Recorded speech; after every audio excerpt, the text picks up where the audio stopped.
we got a bit of a problem. Folks, Lester here. Jamie is not here. I know what you're all thinking and probably screaming at this point. Wait a minute. We don't come to see Lester. We didn't come to see Lester. But I am here on behalf of Jamie to let you all know. I don't know how I can focus right now. Look, I'm trying to have a timeout Tuesday. You got to go away. I'm trying to do Jamie justice. And I don't know how I can do Jamie any justice by having Trixie staring in the window at me. So I'm sorry, okay? I'm so sorry. Timeout Tuesday is Jamie's. It's her show. And however, Jamie is traveling. Now, you guys may or may not know that Jamie tried to go live earlier from the airport. And she said that it was impossible because as she tried to talk louder so that you could hear her, people around her began to talk louder, and she could not find a nook or a cranny. Oh,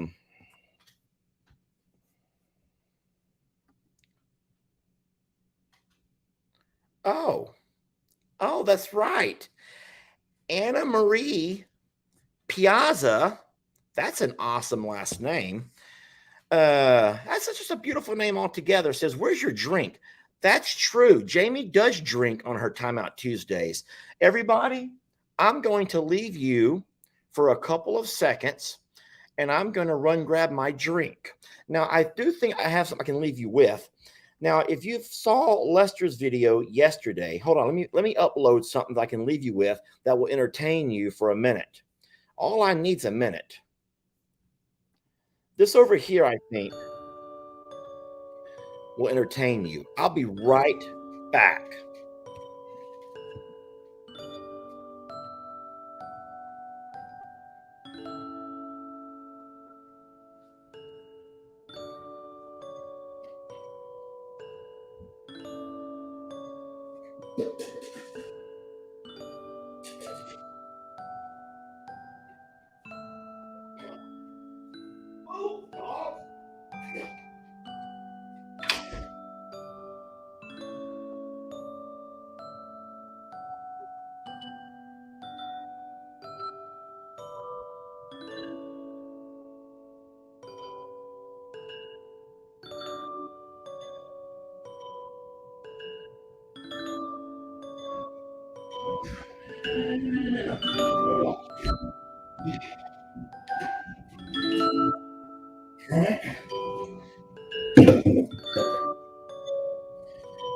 Okay.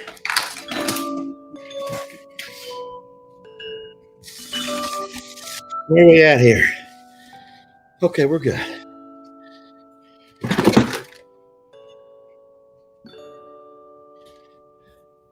So, what I would like you to notice about that particular picture is all of that dry ground right there on, it's my right side. I don't know if that's your right side or not. That is all the land that we had cleared recently. And we're super excited because tomorrow they're going to start hydro seeding. That's right. So hydro seeding is a really neat process. So can I close that now? All of that will be covered up with a beautiful green, lush grass in what I hope is no time. Okay, so cheers to a Timeout Tuesday. I'm a mess. I am a mess. I'm just in from outdoors. But since I am allowed to have a drink, what I'm going to be drinking today, which is what I drink every day, is Jim Beam Vanilla. And I have a funny story to tell you about Jim Beam Vanilla. Don't judge, guys. Don't judge. I know what I'm doing here. I have a lot larger cup than what you probably do. And I'm mixing it with my Dr. Pepper. I want to show y'all something, how good I am. Does this guy know what he's doing or not? Does this guy know what he's doing when he makes up a drink, everybody? I have a funny story to tell you about Jim Beam Vanilla. Let me get me a straw. I'm going to come around.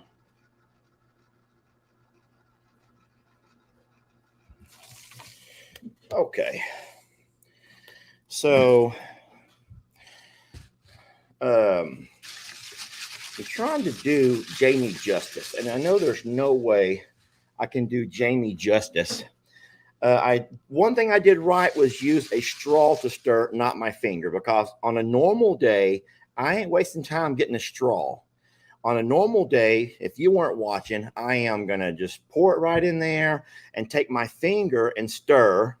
Then I'm going to take my finger and go in my mouth and lick it to make sure it tastes right.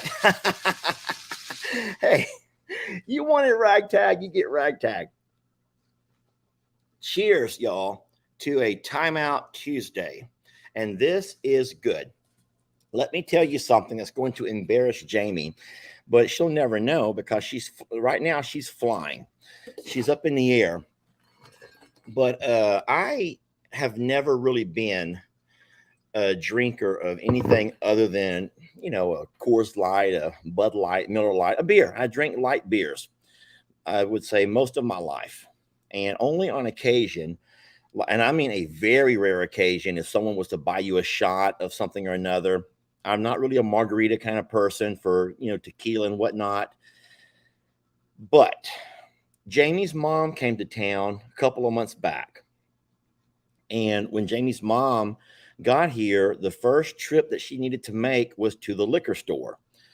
And that's fine. I mean, don't judge Jamie's mom because she enjoys having a drink in the evenings, because we all enjoy having a drink in the evening. I think most people enjoy having a way to kind of, put a little bit of an end, a relaxing end to your day. And I think that there's nothing wrong with that. That's my opinion, and you don't have to agree. But what Jamie's mom brought back was a bottle of this Jim Beam vanilla. I'd never heard of it. It's nothing I'd ever drank. And so she was mixing it up with Dr. Pepper. And she goes, Lester, here, come have a sip. And, it's kind of awkward that she wanted me to have a sip of her drink. But whatever, So I go by and I take her straw and she gives me a little sip of it. And it was actually really good. So I says, yeah, I guess I'll have one of those with you. And so I drank one right there with Jamie's mom. Jamie had her drink. I forgot what she was drinking, but it wasn't Jim Beam vanilla. I can promise you that. And so, yeah, how weird is that I'm sitting there with my mother-in-law and we're both drinking whiskey and Dr. Pepper. Yeah, see, that's something that not everybody says they've done. That's something not everyone says they've done. So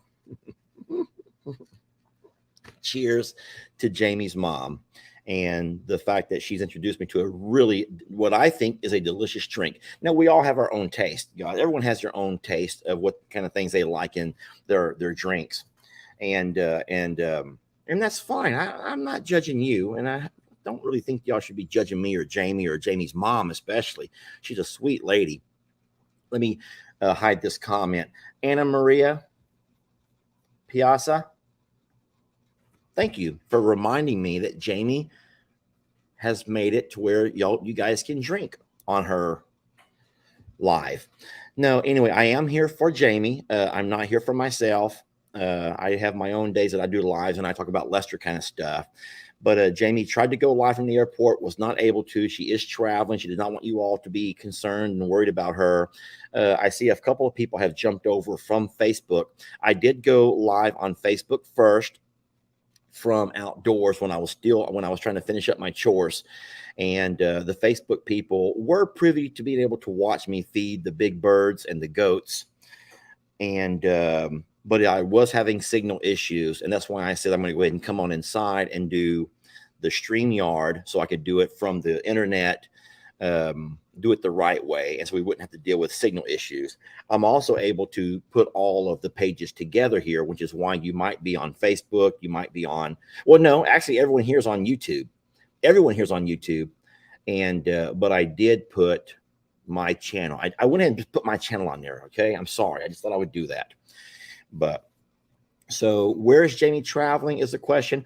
Guys, I'd rather not give that information out. I mean, I don't know if it's a secret. I don't know if Jamie will talk about it later, but normally what you do is when you travel, you don't always tell everybody where, because it would be embarrassing for Jamie, or it might even be scary for Jamie if she gets off the plane and there's someone there trying to, hi, Jamie, or whatever. You don't know. And so I would rather just not say, and then Jamie can talk about that when she gets back, or when she makes her next video, or when she goes on to her next live.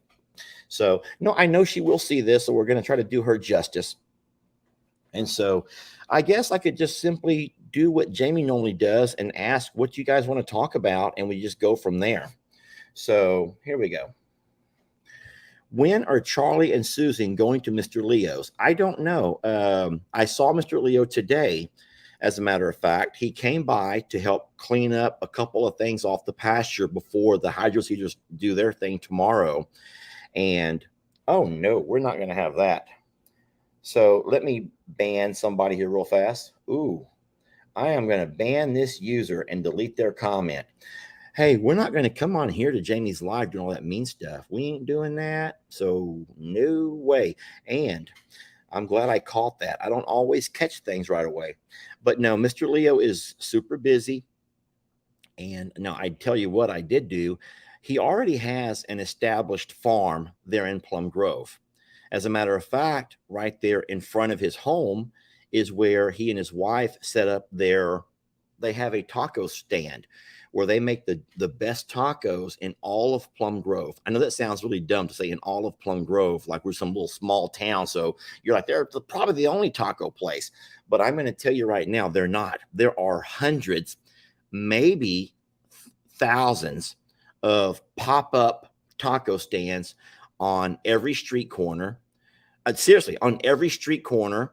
And there are many places that have multiple taco stands that are parked side by side. I think what they do is go in a business venture together to buy a lot, a very small lot, not even a quarter of an acre, guys. These are tiny lots. And what they do is, I guess if it's a joint thing, they put their little buses or their stands, their trailers, whatever, side by side by side by side. So when people pull in, they can either go to any stand they choose to go to. So what's happening in Plum Grove is, it's hard to talk about because people get so offended if you say something wrong. But that's the beauty of me. I'm coming on here telling you right now, I don't know if I'm going to say it the right way or the wrong way, if it's going to come out right or wrong, if it's going to offend you or not. I'm not purposely coming on here with any malintent trying to describe the conditions of Plum Grove, the home of, the original I'm a Survivor sanctuary. But Plum Grove is changing, and every day it changes more and more. And I don't even mean the demographics. I just mean the landscape, the look, the feel, the roads. It's I guess it's okay to describe Plum Grove as every border town along the southern border of the entire United States, because I've been to many border towns. I've traveled to Mexico many times. And in Texas, you just drive. You don't fly to Mexico, you drive.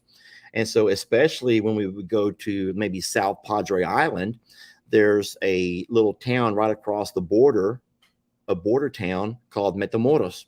And so what Plum Grove looks like to me is exactly what I would see if I crossed the border at Matamoros.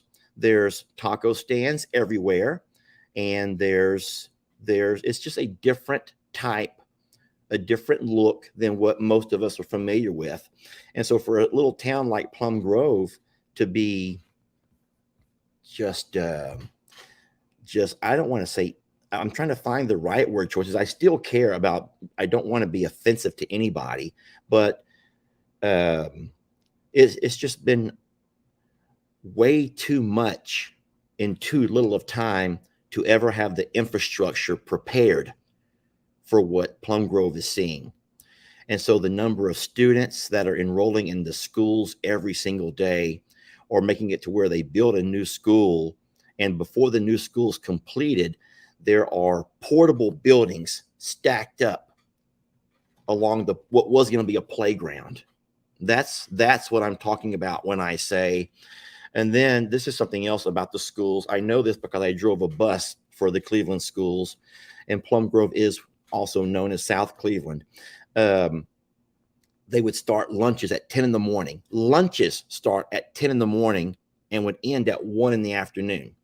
So you're saying, wait, how can lunch start at 10? Doesn't school start at 8:30? Yes. School starts at 8:30 for elementary, and they have their first lunches come in at 10. And you say, well, why would you do that? That makes no sense at all. There are so many groups of students who have to come through the cafeteria, and you have to give each kid 30 minutes. So from 10 to 10:30, and then 10:30 to 11, that's 2 groups. Now, of course, you have multiple classes in there around a cafeteria, but there's so many students that you have to start that early to get all the kids through lunch. And then that doesn't even include all of the after school things and all the before school things. And anyway, I guess I've jumped off the question. The question says, when are we going to move the 2 big birds to Mr. Leo's house? And I was going to say that Mr. Leo has an established farm, but what he does not have at this point is an established pasture large enough to contain the ostriches, or with fences high enough. And so I'm not going to send my birds off where they could be a danger to anybody, or where they could be in danger. And the last thing that I would ever want is my birds to end up going over there to any place, any property, and getting out and something bad happening to them. And that is what I would foresee happening. So I've asked, well, I didn't ask. I've shown Mr. Leo all of my fences and the way that we constructed them and why we built them that way. He's also, don't forget, he was also at I'm a Survivor. So he saw, oh, someone says, Lester, take a drink. Okay. Does that mean so you can have a drink too? Do we drink together? Is there some kind of a rule?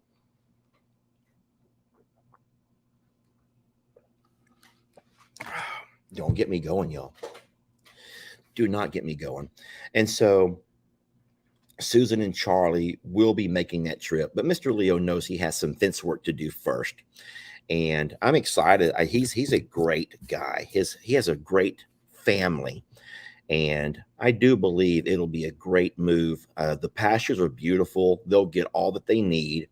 And what I like about it the most, even though it'll be sad not seeing Susan and Charlie every day, is that whenever you drive by, I can see them. They're right there from the road. You'll be able to see them. So that'll be really neat. Remember, you have to work tomorrow, Lester. Teresa Eulenhake, just for you, I'm having 2. Watch me and see if I don't. I don't know how long you're going to stick around, Teresa, but you watch and see if I don't have 2. And besides, Jamie's not here. So what does that tell you? I'm not going to be forced to wake up anytime earlier than when I'm ready. Jamie does have to be up and dressed. Jamie calls it putting her face on. I don't even know why women refer to that way, because you're beautiful the way you are. But Jamie says I have to get up and put my face on. Okay, I know it's just an expression. It's cute.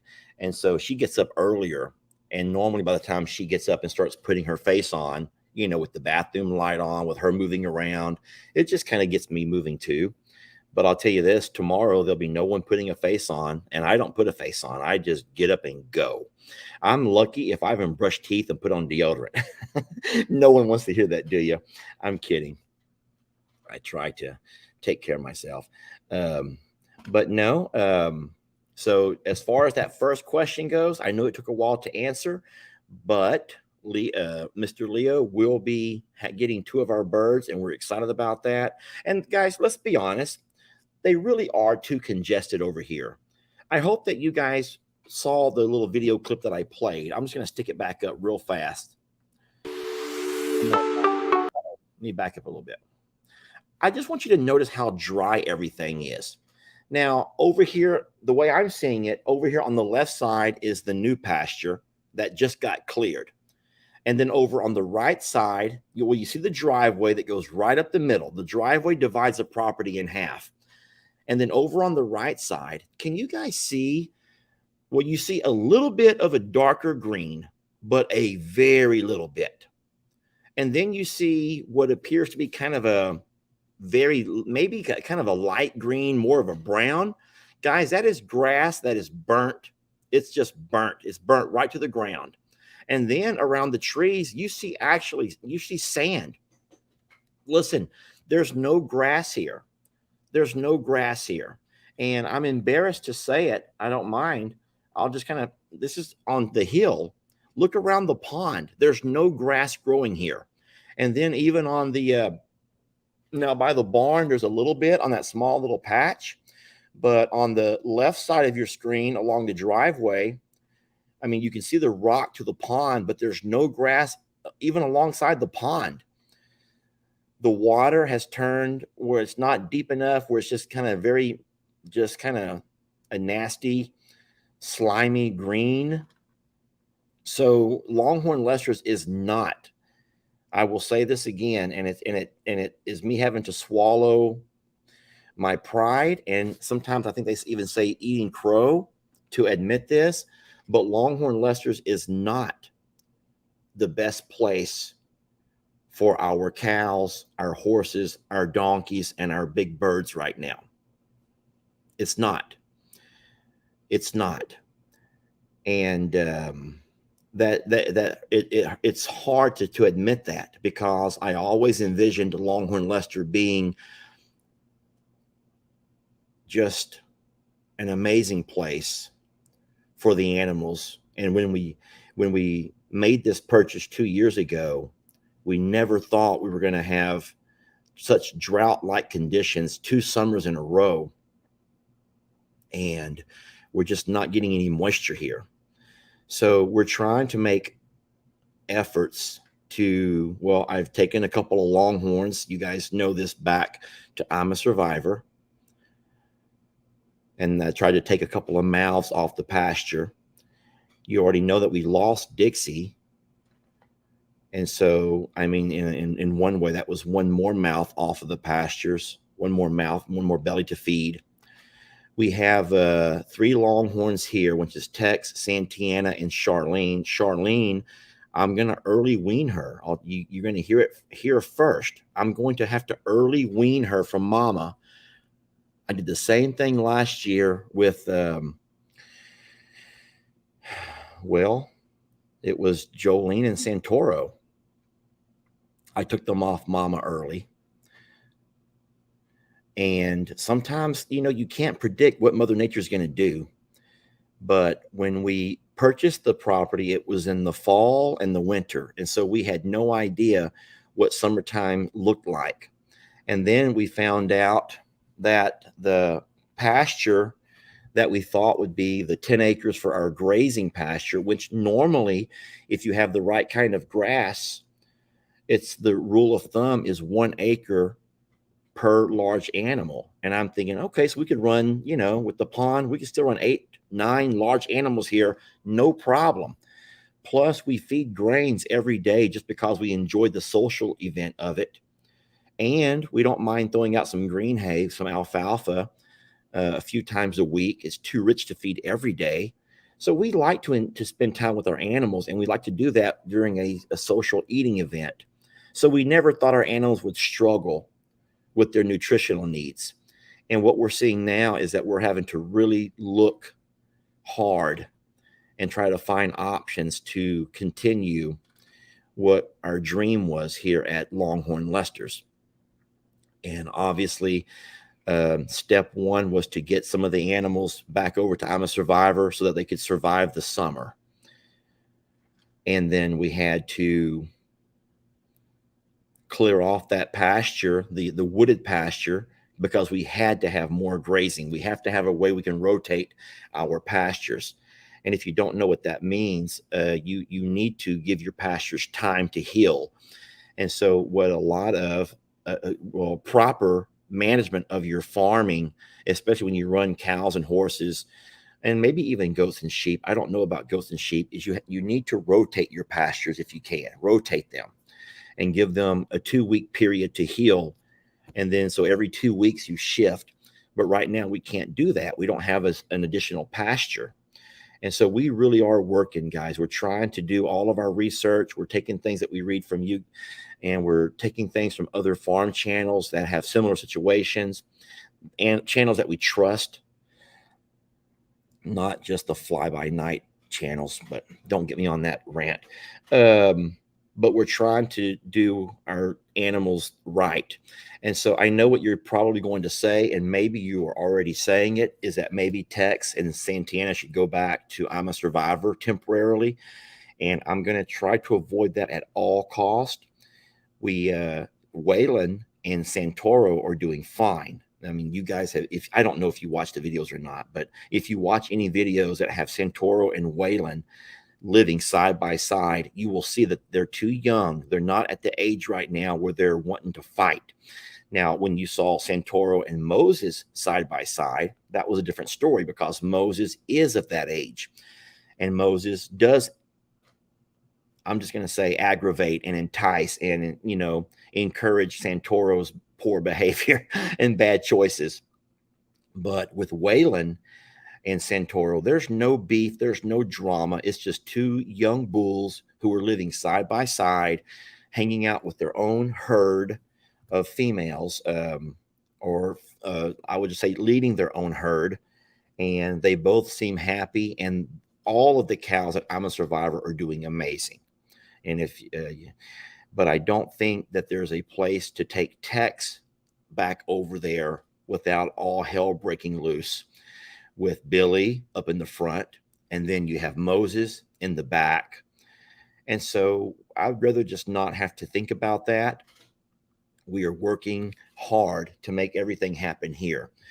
And then I'll say the last thing about this, and I'll move on, is that if you've noticed, none of the animals here are looking malnourished because we're doing all that we can and finding every possible supplement available to make sure they don't start showing signs of malnourishment. They're getting baths and watered down. They have access to clean, fresh water all day, every day.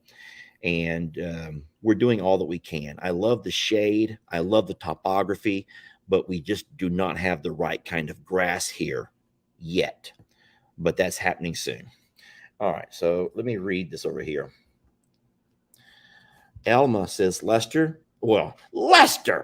you are your father's son right now, which is a great compliment. I've been watching you for 5 years, and then after watching your dad's videos, both of you are amazing men.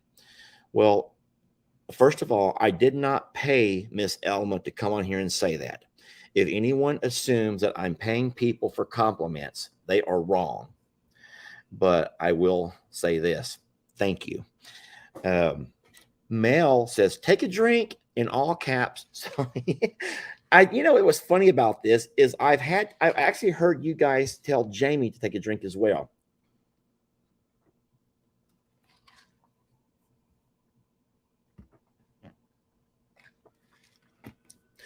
So this is interesting. So if you had to, now this is if you had to, maybe Joanne's property in the back where they all used to graze, just block it off from Waylon. So I do understand that. And that's actually a really good idea. The problem right now is that Joanne is allowing her granddaughter and her granddaughter's husband and kid that they live in the big house in Joanne's old house. And they actually utilize the woods quite a bit, even for shooting. They like to go down and shoot. They have get-togethers because they're a younger couple, and so they have get-togethers with a lot of younger couples, and there's a lot of shooting going on. And that is a whole lot of the reason that I was able to purchase the property, because it was kind of a necessity. It helped out Aunt Joanne, and I needed a place to make sure that I could put my animals so they wouldn't have to be, exposed to something that could actually potentially get them, hurt. But I mean, I get it if you had to. Yes, I agree if I had to. And that's already fenced. It would just be a matter of tightening up the fence and running a little additional fencing to make a DMZ between Moses and my dad's pastures. But I'm just going to see if we can hold out for a little bit longer. Now, I will tell you one neat thing. That was, thank you, Never Too Late one, which is also AKA Ann, sent that comment. I will say one more thing about it for everybody who's concerned about the animals here. We are going to have that pasture hydro seeded. Now, there's different kinds of way you can seed a pasture. I do have a seed spreader, and I think that most of you guys know that we've done that several times with fertilizers and to spread seed at both properties, especially in the fall to get our winter grass growing. But I know that type of process is difficult because that seed, Bahia grass seed, which is the kind of grass you need here, it does blow in the wind.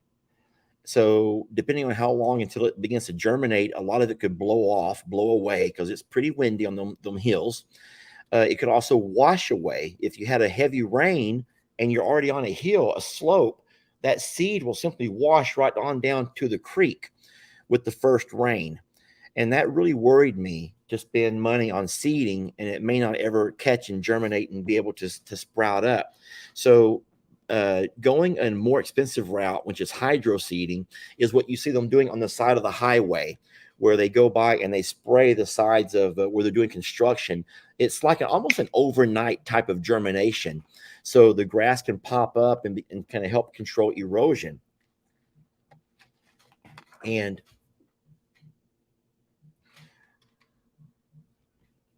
there's Mr. Leo calling right there. That's Mr. Leo calling me right there. I'm not going to get that. I'm talking to you. But I will. But the hydro seeding, I'm hoping will in a couple of weeks, especially if we can get a rain, man, that stuff can sprout up. And so the fellow who's going to hydro seed did a lot of research on the type of seed he's going to plant, and he thinks that possibly within a month or two we might be able to have animals grazing it. So we're hoping that by the end of guys, I'm so sorry. Now it's Bueno. Hello, Mr. Lester. Monday. ¿Cómo está? Estoy en un live ahora mismo. Oh, I'm sorry. Oh, ¿necesitas que vaya mañana temprano a mover los palos? Si no, más temprano posible, por favor. All right. Pero si mañana no, el otro día. Si mañana no, el próximo día. ¿Mande? Si no puedes mañana, el otro día está bien. All right. Yeah. Por eso hablaba, porque mañana tenía un poco de trabajo, pero si urgía, si era urgente, mañana podría ir. Ok, buddy, está bien. Gracias, amigo. All right. Bye. Oh my gosh. I am so sorry. That was embarrassing. So what happened was, if you want to know, today when Mr. Leo was taking all and cleaning up the pasture, he made a pile to be burnt. And so when I went down to check everything out and make sure it was all ready for the guys to come tomorrow to hydro seed, I'm like, wait, why did he make a separate burn pile? I already had a burn pile. And I messaged and I says, if you would have put everything into one pile, then when they hydro seed, there's only going to be one spot where they can't get to. They can hydro seed all around it, and I'll be able to burn that one pile, and eventually that seed will spread, or I can spread it by hand. But when he made a separate burn pile in two different locations, I'm like, why did you do that for? Because now I'm going to have two locations, two big bald spots in the pasture. And so I asked him to come back and move that pile and put it with the other one. But I don't know why they were calling right now. And I'm so sorry you had to try to hear me talk Spanish. That was quite embarrassing because I am not good with Spanish. I used to. Anyway, what were we saying? Where are we at now? What's the next question? Where are we at here?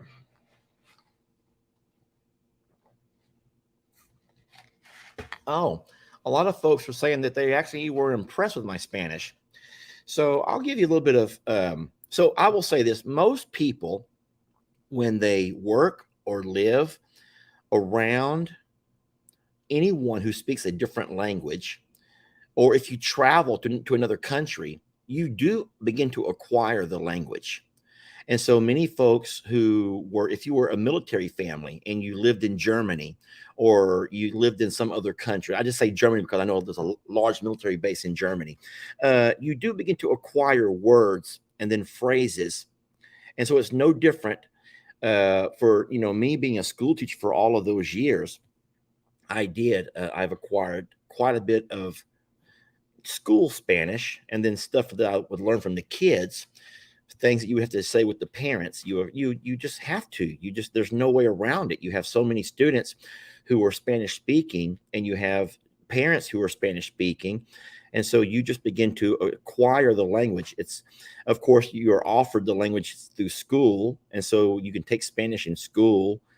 And yeah, that was just kind of my path, is that I took Spanish in school, and then I worked for a very long time with bilingual and ESL students.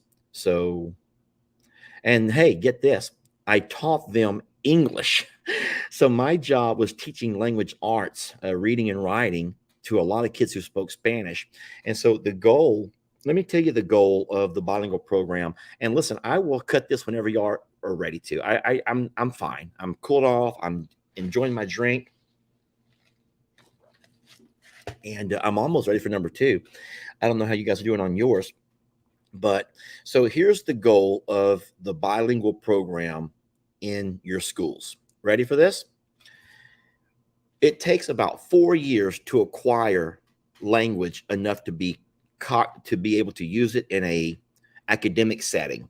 Now, you can acquire the language skills of the basic conversation. They call that BICS, by the way.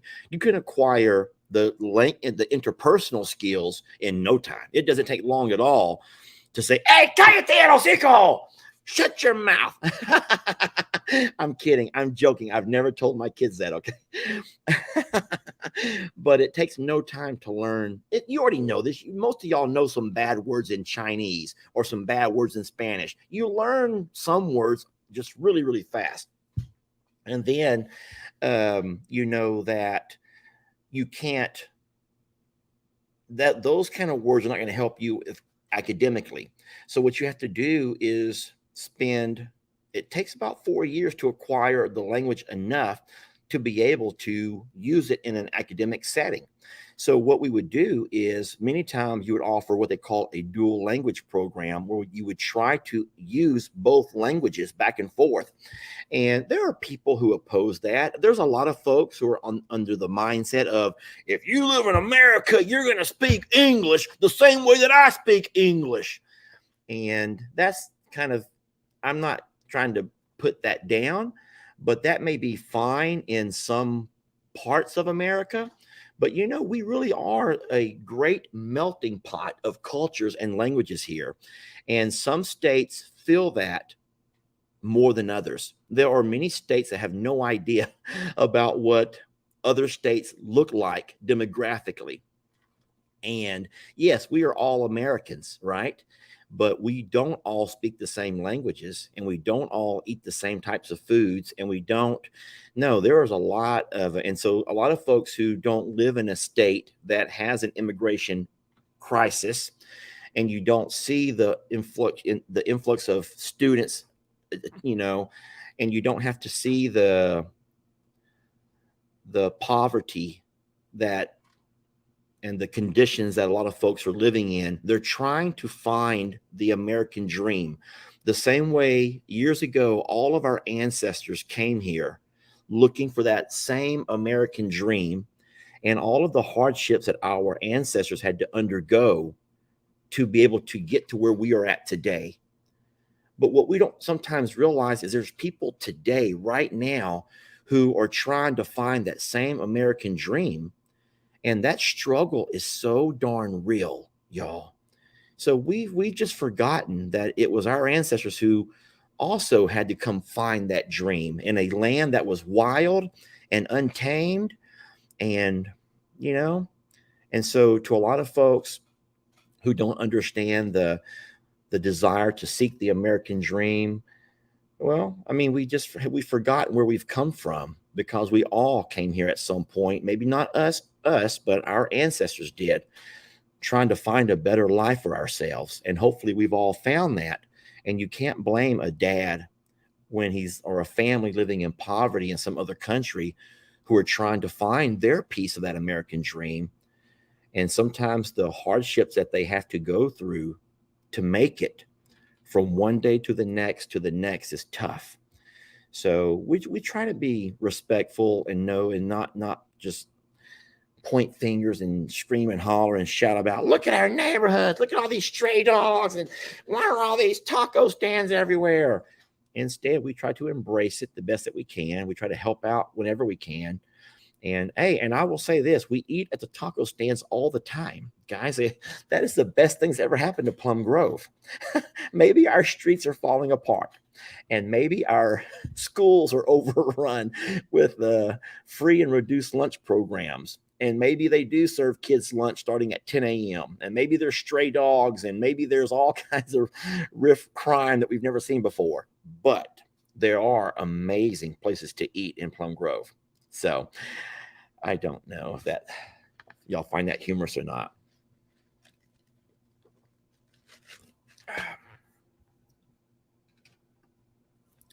Sally says, it's mostly young men coming here. I don't really think that's true, Miss Sally. I don't know exactly. I've never looked at the numbers, but I probably watch the same or similar news programs that you do. And whenever you see all of those folks who are crossing over the rivers and trying to find their way into the country, if that's what you're referring to, I would say there's quite a few women and even children in those groups. And that's sad to me. That's very sad to me. I would say there's not many elderly. If I had to break down to see who's not coming, I don't think there's a whole lot of elderly folks. I mostly see, and I'm only talking about the local news or the national news or social media news. When you see the camps, I see what I would say would be mostly people under the age of 30, I think. I don't really see a lot of folks who are older than 30. And then if you look at the neighborhood across the street, and that's in Plum Grove, so this is kind of a personal experience. If you go by and you drive down, gathering the dogs or whatever we're trying to do, feed the dogs, or even going to the gas stations or whatever, I would say the majority, I would say 80%, maybe even higher, of the residents of that community are younger. They're younger. And I don't really see it where it's being mostly men. Now, maybe it is where you live, and maybe especially, I think if there's like work, if they're here seeking work, especially if it's like migratory work, it might be mostly men that follow the work, whatever parts of the country are having work. But I do think it's a lot of women and children too. So that's kind of sad. And I don't even know how we got on that. But I do know it's time for me to pour myself a second drink. So let me have a show of hands over here. Do I keep going, or do we go ahead and cut it right now? I'm just going to look for some comments over here. Yeah, someone says, let's not have any hate speech. So if I have said something that did not come out of my mouth right, I give you my word that I had no malintent. Okay, so it's okay to keep going for a little bit. So I'm going to pour myself a second drink, y'all. You want to join me?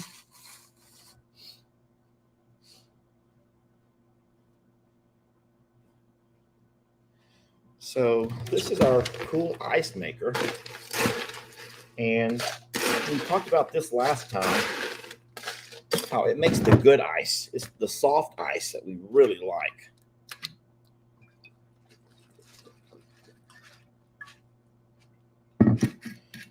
So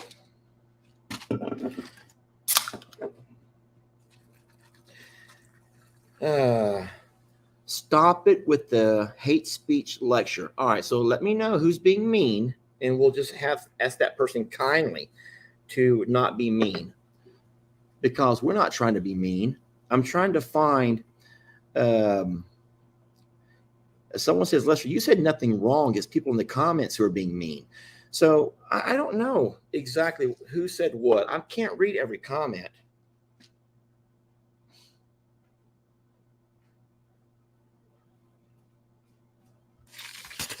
There we go. Thank you. Please keep, hold on. Ah, that was in all caps. Hold on. Carissa, who has a really cute filter. Look at her little, does she have ears? Please keep going, Lester. This is the most calming my day has been. I enjoy watching and talking to people in the comments. Okay. Well, that's really great. Hey, here's Dwayne Lacey. Dwayne is another teacher. Dwayne says he did not say anything hateful. So, Dwayne, are they talking about me or someone in the comments who's being hateful? I'm just not real sure where the hate part comes from, because I give you my word, I did not try to be mean. If I did say something mean, I'm trying to find Dwayne's reply to my question. Who is the one saying mean stuff, me or somebody else?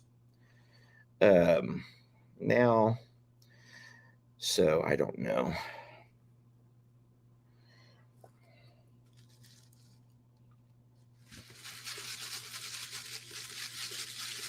Oh, okay. So everyone else is answering. So there's someone in the comments who's being mean. So Dwayne is also a school teacher from the Houston area. We never worked together, but Dwayne and I have been Facebook friends for a very long time. And it's sometimes when you work together in the same profession, let's just say in the same profession, you do end up finding commonalities. And so we ran across each other. And I know that Dwayne is a whole lot like me as far as his trying to establish and build relationships with his students. And so I learned to love the things that Dwayne would post on his Facebook, especially keeping up with his students long after they left his classes. So Dwayne says hi to everybody. Dwayne, look at you. Yeah, if y'all ever want to see a very positive and uplifting experience, go by and visit Dwayne's page, his Facebook page. He doesn't make videos, but I told him he should. He should make videos of his teaching experiences. I'll tell you this. If I was still in the classroom, I would. Ooh, I just saw something freeze and then go. Oh, this is a great question. Hold on. Oh, it went so fast. Here we go. John. Hey, John. I'm so happy that you asked this question. Can you add sprinkler systems to your pastures there? So listen, this is something that I talked about on the Facebook channel a little bit earlier. And guys, this is going to be the craziest thing you've ever heard. Are you ready to hear this? Okay. We are not allowed to use the river. We have the Trinity River right here. You cannot irrigate from the river to your pastures. That's against the law. Okay. And I get it. I get it. Because what if every cattleman who wanted to make sure his pastures were nice and green begin to run irrigation pipes all over the place? And so there's all this irrigation going all over the place. And then imagine how depleted our water source would be. That Trinity River would just have, it would be nothing. So they don't allow you to do that. You can't do that. You cannot run irrigation from the river to your pastures. But get this, you can fill your pond from the river. And you can irrigate your pastures from your pond. So let me draw. I need a pen. Give me a moment.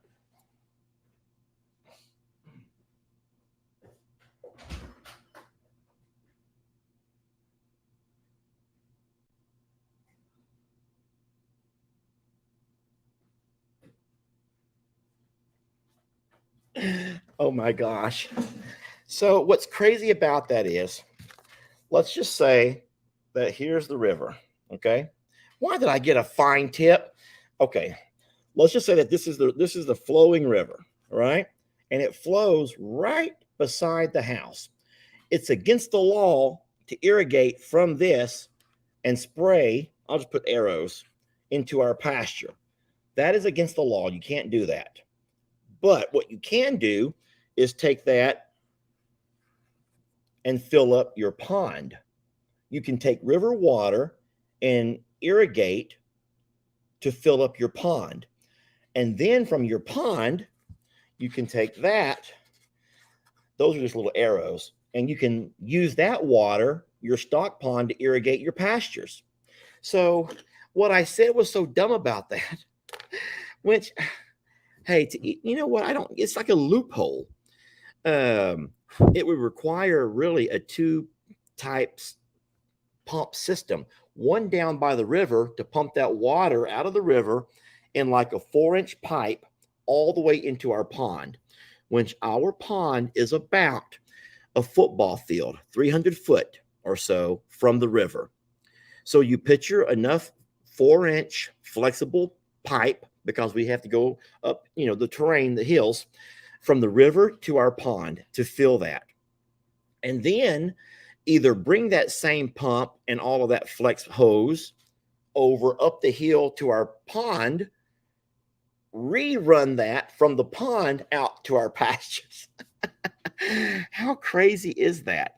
And I talked about how when I was a boy, just a young guy, my dad had my grandpa, so not my dad, my grandpa had irrigation equipment, and we would irrigate all of the acres there on Morrow Hill.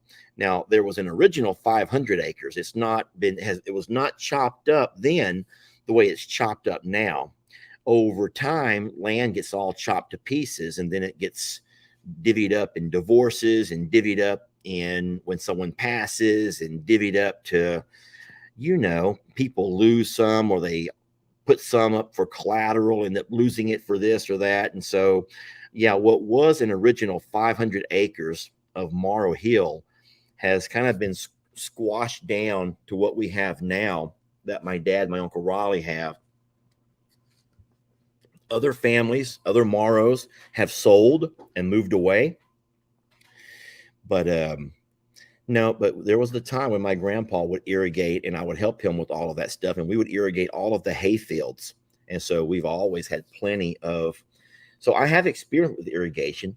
But in this area, all I can find, to answer John's question, all I can find in this area are people that do yard irrigations, like underground, little water lines that go to your water well. And for the pastures like this, you need a large irrigation system, the kind that you see on farmlands.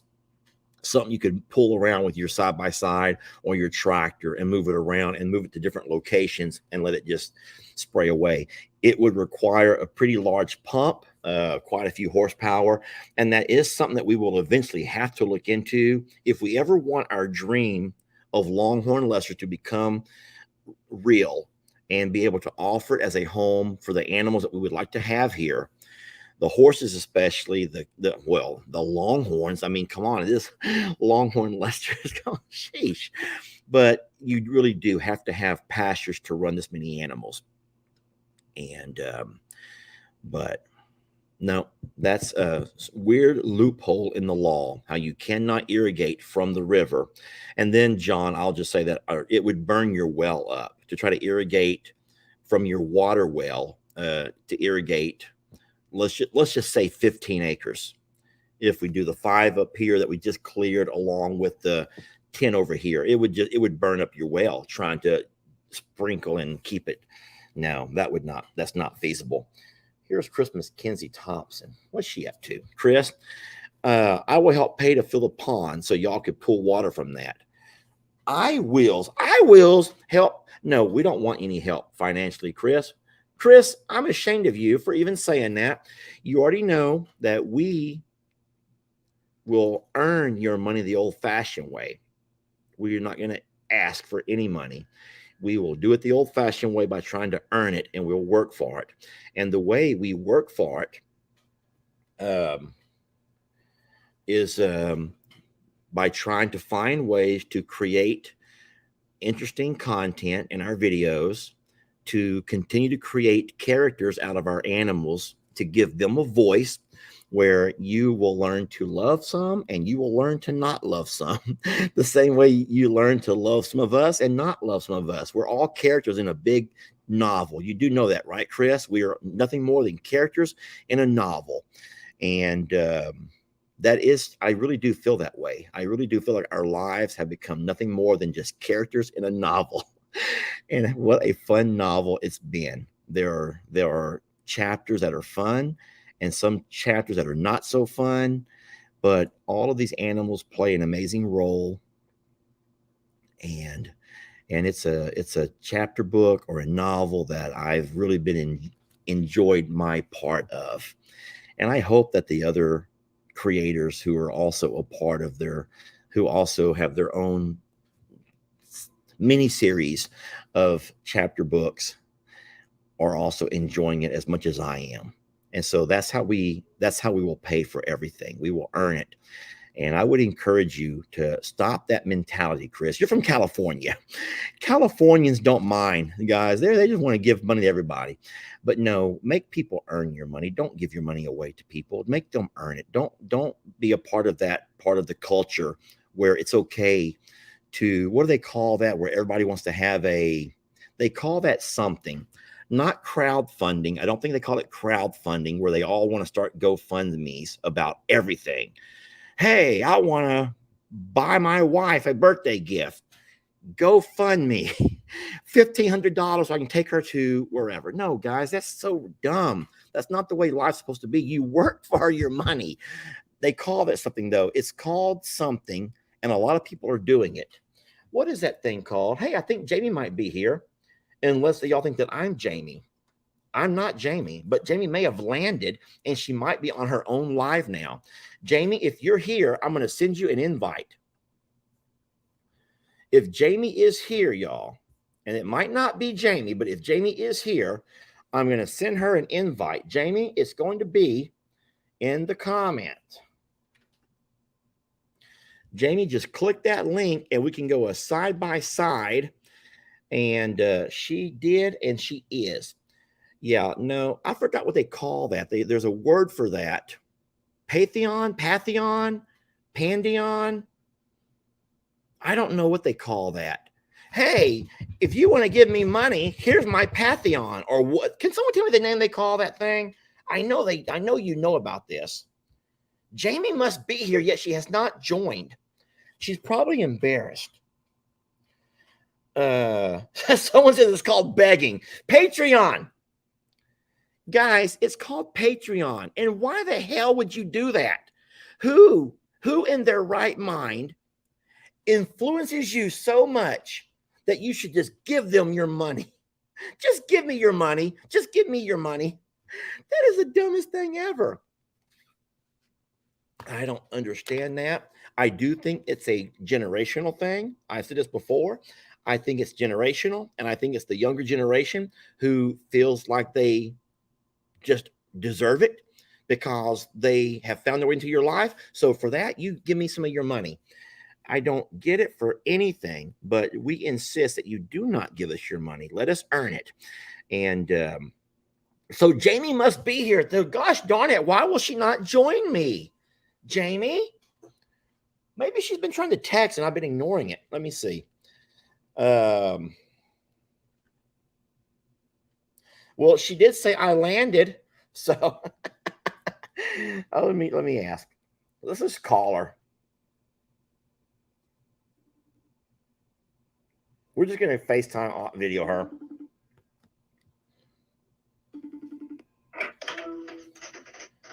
Hey, babe. You're on your live. That's really funny. I'm walking outside of the airport right now, like I'm trying to leave. Why don't you join the live? Why don't I go live? Because I have to get in an Uber. Huh? I have to get inside an Uber. Okay. Well, I'm happy that you're safe. Well, thanks for going live and rambling it. I gotta go find my car. Who says I've been rambling at it? I think you've been live for 2 hours. I can't read what that says, but I don't think it says 2 hours. Oh my God. Anyway, I am so sorry. I hope I'm doing you justice. I hope I'm doing you well. And we love you, and we will see you whenever you get settled. All right, love you. All right, love you too. There she goes. There's Jamie. I told you. See? Cheers to Jamie. Yes, it's called Patreon. Let me ask a question, and we'll get off of that subject. We're just jumping subjects like crazy. If you, I'm not even going to ask that. It's okay. It doesn't matter. I don't want to bash anybody. I'm not here to bash anybody. I get it. I get it. You know what? I love watching my kids open their Christmas and birthday gifts. And so I do know the joy there is in giving. And I do know that I'm a Survivor does have a wish list. And I'm a Survivor does have the thing on Facebook for the supporters. I get that. And the reason that we do that is so that you will not send checks of $50. So you do not send all kinds of items that we're unable to use. So I get it. I get it. We offer a place, but we don't ask. I think that's the big difference. We're not asking you, please give us money. Please send us money. Please give us.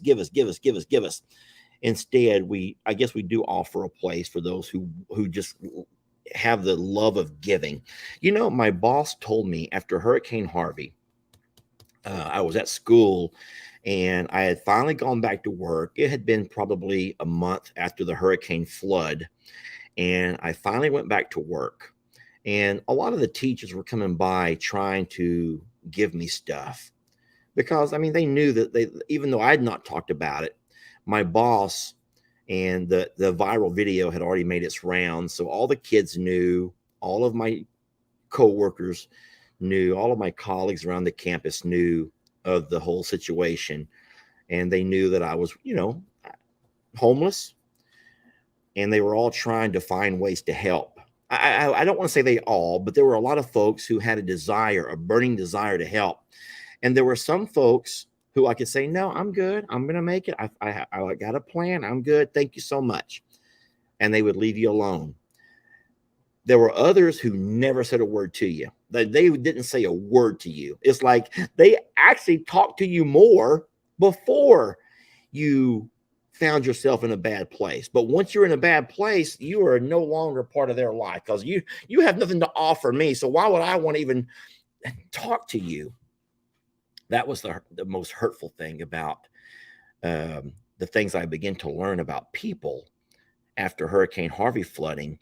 When you found yourself with nothing, how fast people begin to drop out of your life because all I can think of is because you had nothing to offer them. And then there were others, though, who were insistent. Man, they would not take no for an answer. They're going to help you. You're going to, don't you tell me no. And they just would not take no for an answer. And that was when I first learned a very valuable lesson that my boss set me down. And she told me, she says that God has placed on their heart a desire to help. And she goes, if you don't want their help, then you can take their blessing and you can pay it forward.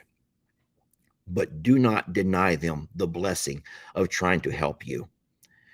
And so I guess I learned on that day that there are people in the world who just want to help no matter what.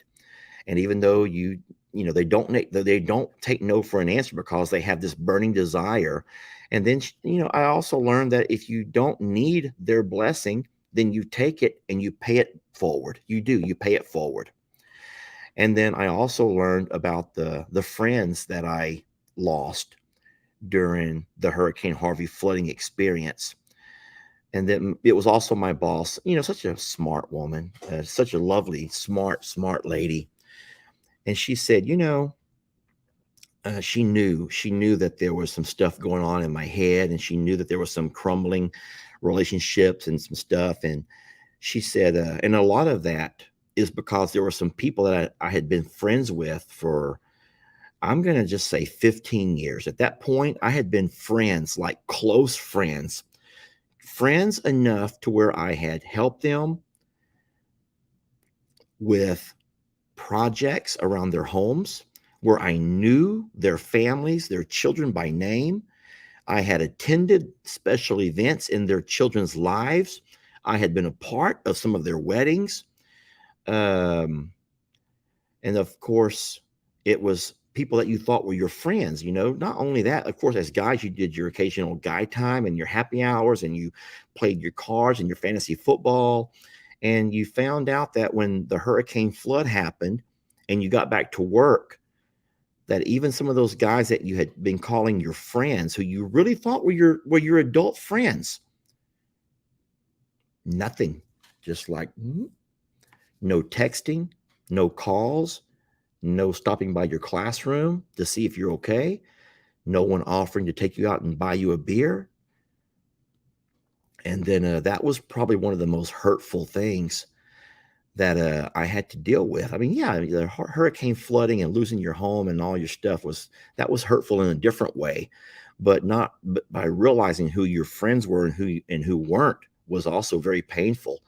And so Dr. Sanford was my boss for all of those years. I worked for her, and so I began to show my depression. I guess it was becoming evident, even though I didn't know.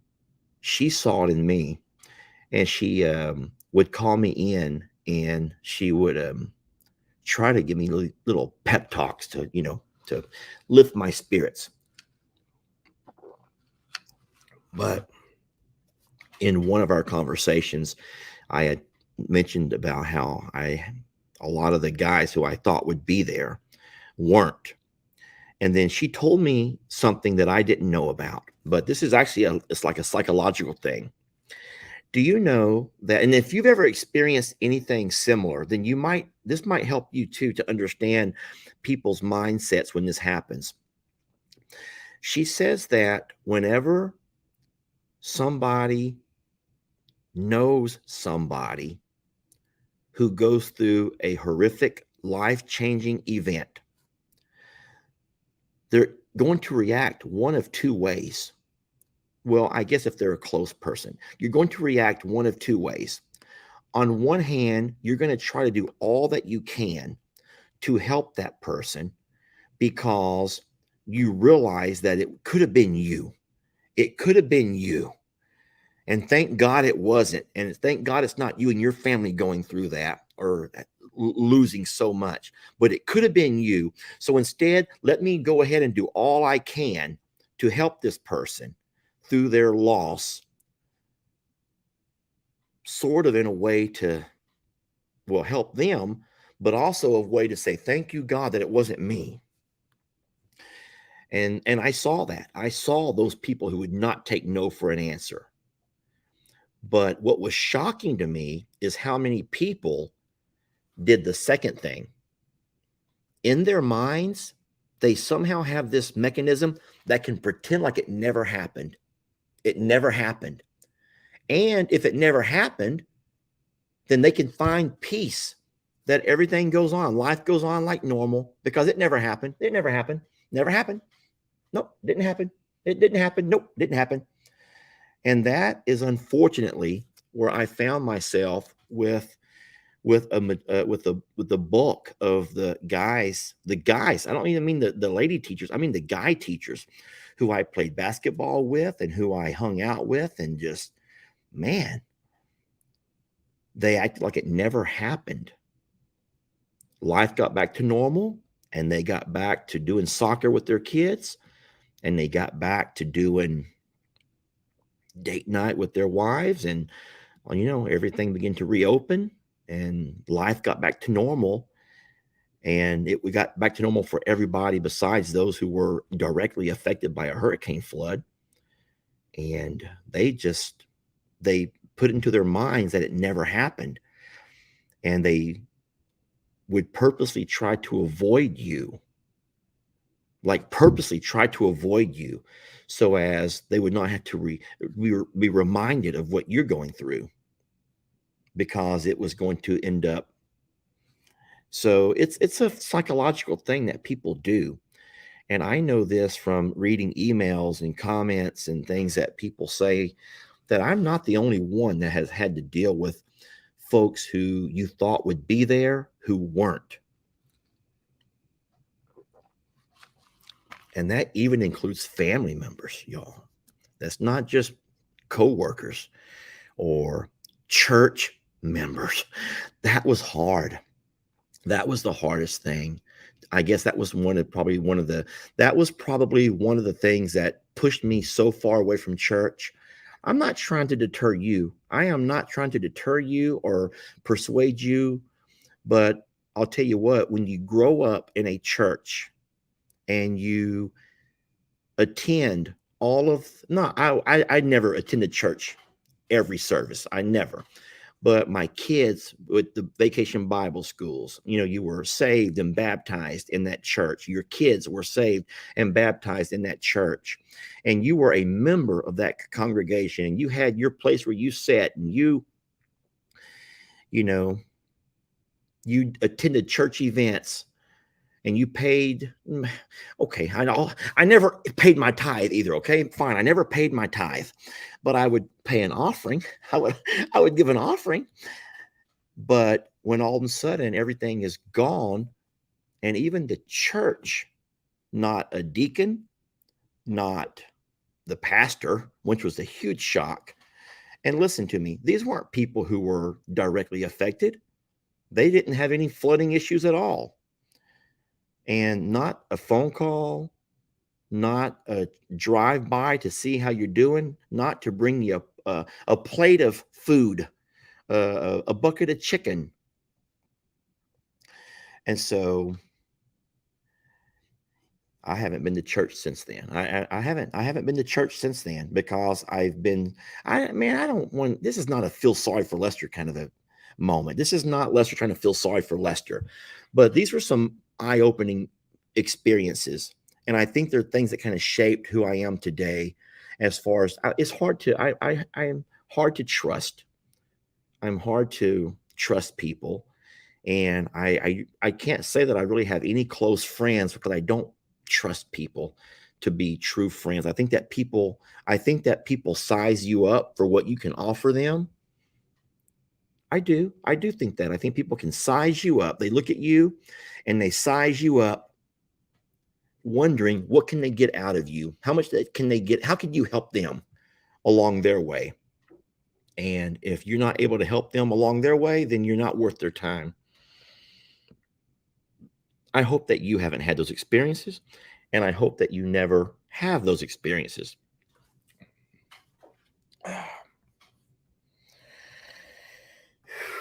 Let's read a comment. Donna, unfortunately, in the midst of tragic times is when you find out who's loyal to you and who's not. So sad to alienate a friend in their time of need. We need more empathy in this world. Donna, I agree. You know who I've read about people who've gone through a divorce, from women or men, and there have been couples who they were friends with, and I guess the couple, when they divorce, all of a sudden that means that their friends has to choose one or the other, and that's something that happens, I think, pretty regular. And y'all may know about stuff like that. A lot of folks agree with that 100%. So divorces are ways that can be very divisive and separate you and make people choose sides. And why should anyone ever have to choose a side? But I feel like if I start rambling on, and I might get myself in trouble, then maybe I should probably go ahead and ending the live at some point. I probably need a shower, and I should probably find some dinner. Where's Lex tonight? That's cute. Thank you for asking about my son. Where did that go? I saw it pop up and it flew by so fast. So Lex is at my mom and dad's house. He's over with Connor. That's his little cousin. And Lex was such a champ, such a sport. He stayed with us the entire time that Jamie's family was here. and he was instrumental in a lot of fun things that we did. So I really enjoyed having Lex here. Lex is so good. He's easy, y'all. He's so easy to take care of. Ellie was hard. Ellie was hard, but Lex is so darn easy. But I got a couple of days with no Jamie and no Lex. I'm going to be missing them.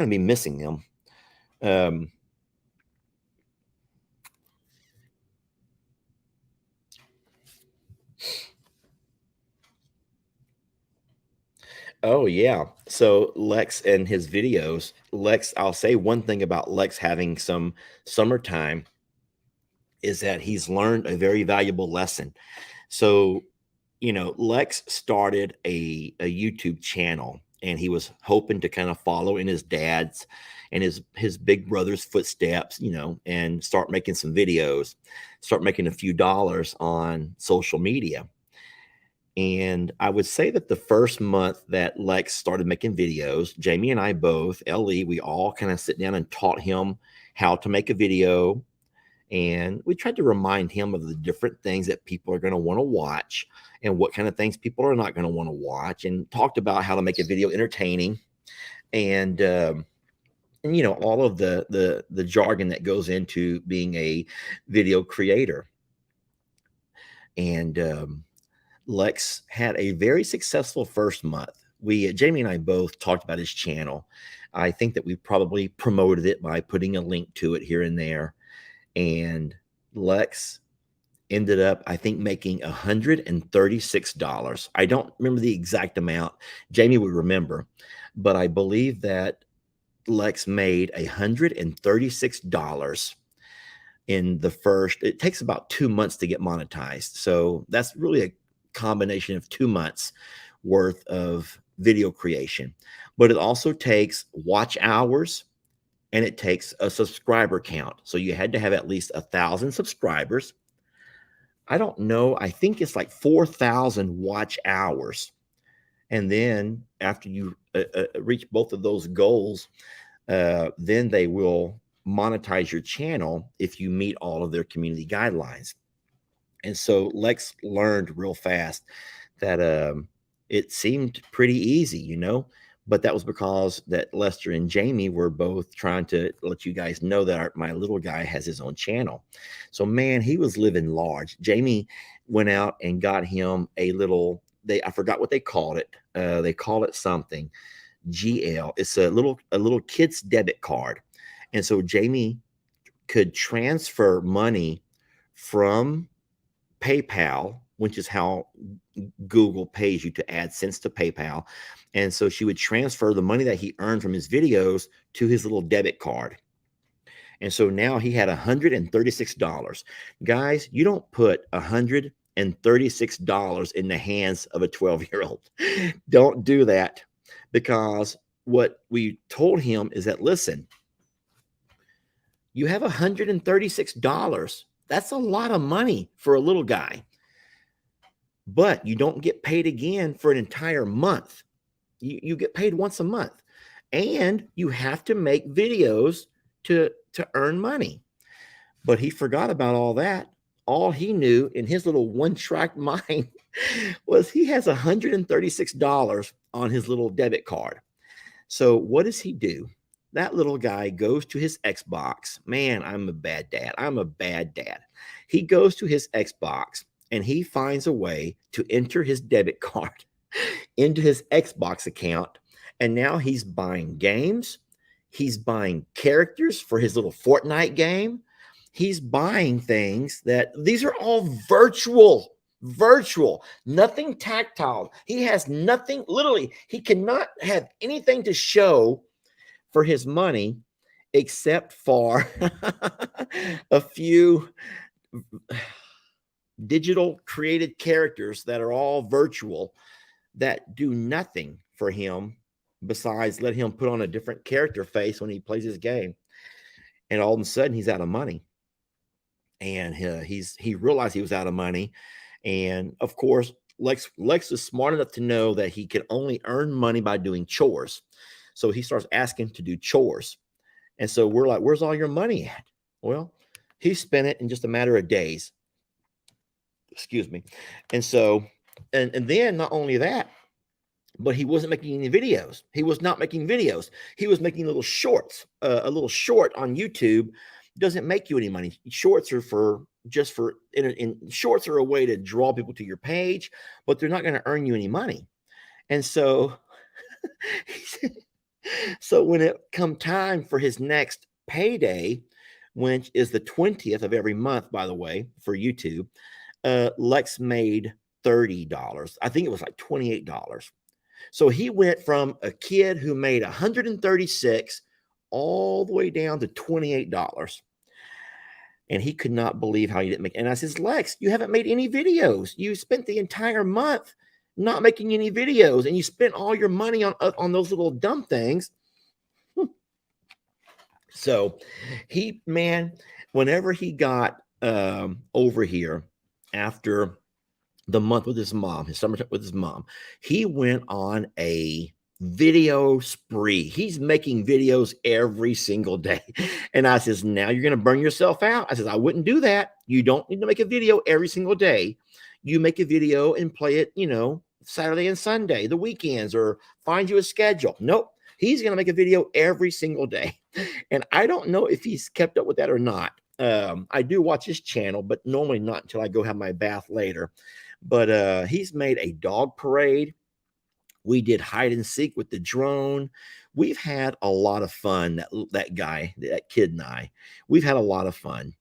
And he's making videos left and right, tasting the hard candy or the freeze-dried candy that Jamie bought him, like a little taste test kind of thing.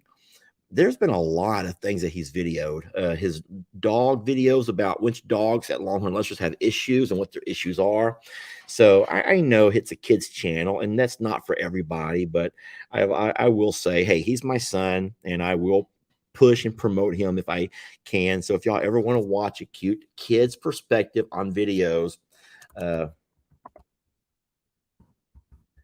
put his name at the bottom. So that's how you can find his channel on Facebook. On YouTube. It's called Iceland Dessert. And what's funny about, Sue already knows. And what's funny about that is that little name of his was something that he created last year. He had this vision. He's a 12-year-old. And so he had this vision where he wanted to make ice cream, not ice cream, but snow cones. He wanted to make snow cones for a living. That was going to be his job. He was going to be a snow cone maker. And he thought it would be cute if he called himself Iceland Desert, because it's like two words that are opposite, Iceland and desert. And he ended up spelling it wrong and naming it Iceland Dessert. So, which was cuter because it goes along. Snow cone is a dessert. So Iceland Dessert is his little YouTube name. And so that's his little channel. I saw today he said something like he has 8,000 subscribers. He's so darn happy. He's a kid. And so that's the kind of stuff that really excites you when you're of that generation, is how many subscribers and how many likes and how many views and all of that kind of stuff. But I told him it doesn't matter. And here's something you guys may not know. It doesn't matter how many subscribers or how many views or how many likes a video has. That has zero to do, where's my zero? That has zero to do with how much money a channel makes. I bet y'all didn't know that, did you? I bet you guys thought that you make money based on your likes, your views, and your subscribers, and that's not true. You have to have some of those things to be monetized to be able to earn money. But the way that you make money, oh boy, oh no, that's a problem. As I chug down two strawfuls, the way that you make money on YouTube is not from likes or views or subscribers. It's from people watching your videos. Here's the key word: past the ad. So you don't have to watch the ad. You can skip it when it says skip ad. But if you watch it past the ad, that's when you start making money. advertisers will pay to put an ad on a video, and then what you hope that the folks who see your videos will do is watch your video past the ad, and you only get credit if they watch it past the ad. That is the key word right there, past the ad. Because if you're like me, this is the way I am when I watch a video. I watch videos too all the time. I would say that I probably watch YouTube. 90% of my TV time is on YouTube, on the smart TV. But if I'm watching a video and I'm bored, when that ad pops up and it says skip ad, or a lot of times I don't even wait. I'm like, you know what? There's nothing really in this for me. I'm not being entertained. I'm not enjoying it. I'm not curious about what's going to happen. So I will just simply X out and go watch a different video, find something different that I am entertained by. And so that's the secret right there of a video creator, is you have to find content that's entertaining enough or intriguing enough, or it has to be able to hold people past the ad. And then now you can't run an ad right away. Ads are put on there strategically by Facebook and by YouTube, and they have a way they space them out so as not to give you a bad viewing experience. You would never want to sit down and watch 4 ads in a row. No one would do that. So what they do is they will play your video, and then let's just say every 3 or 4 minutes, they may put an ad. So what you want to do is, if you can, is strategically hope that they watch past not just the first ad, but then they'll watch past the second ad. And so now you're getting 2 credits. And so what happens is there's a formula. I don't know the formula. It differs for every channel. It differs for every, they call it genre of video. But for the more ads that people watch past is the more revenue you can earn for your channel. But I will say this, a kid, a 12-year-old who can make $136 on videos. Now that was for 2 months. So even if we cut that in half, 136, let's just say $65. $65 a month for a kid, to me, is a darn good allowance. We never in our life would have made that much money in a month. So how crazy is it that they learn from an early age? But it's good because he learned a lesson here. If he wants to make money, he has to work. And his work may not be like mowing the grass or, doing chores around the house, but his work has to be finding engaging and entertaining content to put into videos, entertaining enough to where you choose to watch instead of saying, this is boring, I'm not going to watch this is dumb or whatever. So anyway, God, I really am just rambling. Can I answer a few questions, and then I really will leave you guys for the night? And give me some questions here.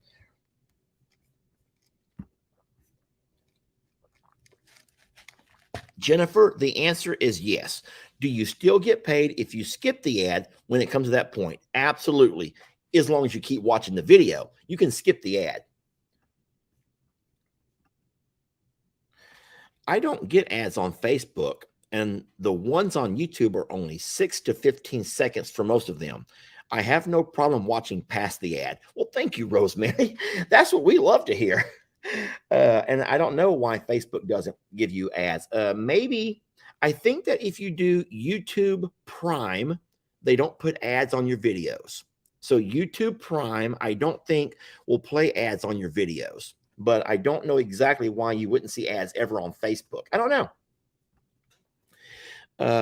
Here we go. It's harder than most think to do these videos.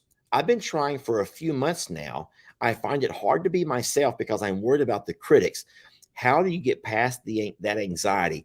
That is a wonderful, I love this. Can we spend a little bit of time on this question right over here? So after Hurricane Harvey, man, I had never had so many critics as I did of that very first video of the homecoming after the flood. And I would say that I'm going to just say 50% of the comments were things like coward, you piece of SO, POS, piece of, for leaving those animals, just putting you down for not finding a way to save the ones that you lost. And so it was neat seeing your video be shared. And now at that point, there was no money. At that point, there was no money for videos because you weren't a part of the YouTube monetization program. It was just a video that you put out. And so it wasn't about anything to do with money. It was just the first video that I ever made on my YouTube channel that what they call went viral, where it was seen by millions of people. And reading the comments on that was hard. It was hard, and it made me second guess everything about myself, everything about my character. It made me second guess everything about my decision the day that Ellie and I left the animals, most of which you already know passed. It made me relive over and over my decision making in that couple of hours that led up to that moment when we had to leave, when there was no more time, when the house was, had water coming in. And it was hard. It was hard to read comments. But that was also the video that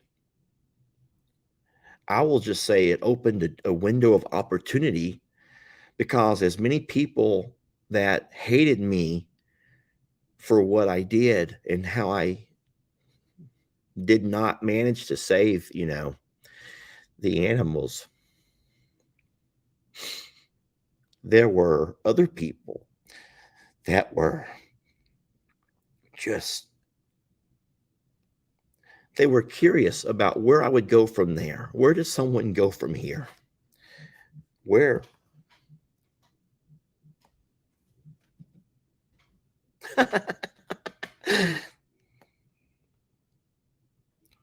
I'm still live. Oh my God. Okay. I'll talk to you in a little bit. Do you want to join? Yeah, I will. Give me just a second here and I'll connect. Okay, bye. There were just as many people who wanted to kind of see where all this was going to go. Where does someone go from here? And then it was the fact that, of course, that video was on YouTube and Facebook. And then it was a person who reached out who wanted to buy my video. And at that point, I just made videos because that's what I did just for my kids and for my school. I was a video guy. And so he wanted to buy my video. And so I said, yeah, I need the money, man. I could use that money. My home was gone. And all of my clothes, my work clothes, and just everything was gone. And I needed the money bad. So what will you give me? And he offered me $2,000 in royalties. So if y'all don't know how that works, is $2,000 was upfront. It was just a check for $2,000. And that right there in itself was just, such a blessing. But then the royalties was a 70-30 split. So for every, I guess he did the same thing that we're doing now. He monetized the video. And so I would get 70% of that and he would get 30%. So let's just say a simple number of $100. Let's say the video made $100. I would get $70 and he would get 30.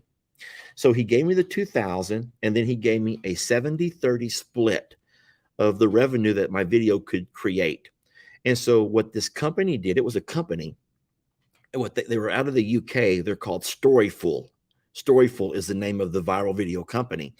And so Storyful began to promote and push this video all over the place. Friends, this video went it went worldwide. It was shown in so many different languages and all over the world. And the money for each month began to come in, and it was just an ungodly number, an amount of money, more money than what I'd ever seen in my lifetime, more money than I ever thought I would ever make. And it was sad because there were so many people who were equally devastated as I was, all around me, all the way up and down the road, the students that I taught. And it felt so weird that here I am and I'm benefiting from the sale of a video, which any person could have had that exact same video, because every single one of the tens of thousands of people who had to go home that day for their first day going home would have seen very similar things. But I was the guy that recorded it. And whereas most people never did, I recorded my experience, never knowing anything about viral stuff. That wasn't a thing in that time. And for that video to go like it did, and it was able to build the barn dominium, it made enough money to it was a 1-year contract. So for 1 year, that was the deal. And so I would say in that 1 year, that one video opened up so many windows and of opportunity for me. It helped rebuild my parents' home. It did.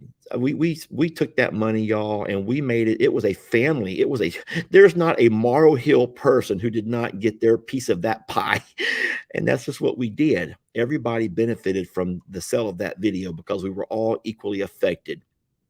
You know, Uncle Dan lost his home. Tina lost her home. I lost my home. Mom and Dad's home is a log structure. It was not on stilts or on blocks. I'm sorry, not stilts. It was on. It's a concrete structure, as where where all of our homes were on cinder blocks, and the force of the water is what really did the most to tear up and destroy. But Mom and Dad's home held strong. And so they had to do some deep cleaning and some power spraying, bleaching, and all of that. But they were able to hold on to their home. And all of us, Jake and all of us, we lost our homes and had to kind of start over. And everyone had a different way of starting over financially. Some had good credit; they could go off and, per Tina and Rob. That's my sister Tina. She and Rob went and bought them a place out of Plum Grove.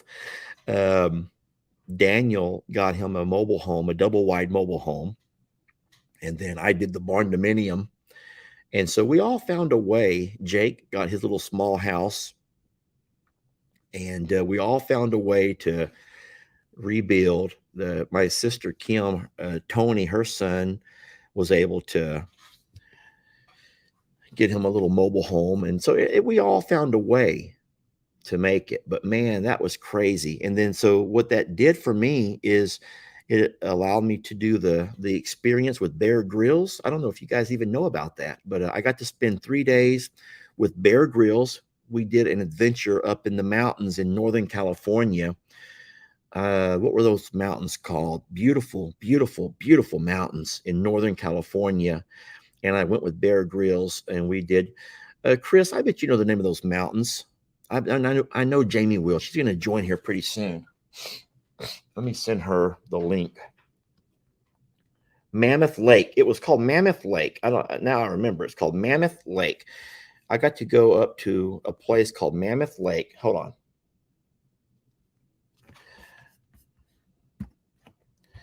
Oh, Jamie's back. Okay, so I'm going to invite Jamie over here.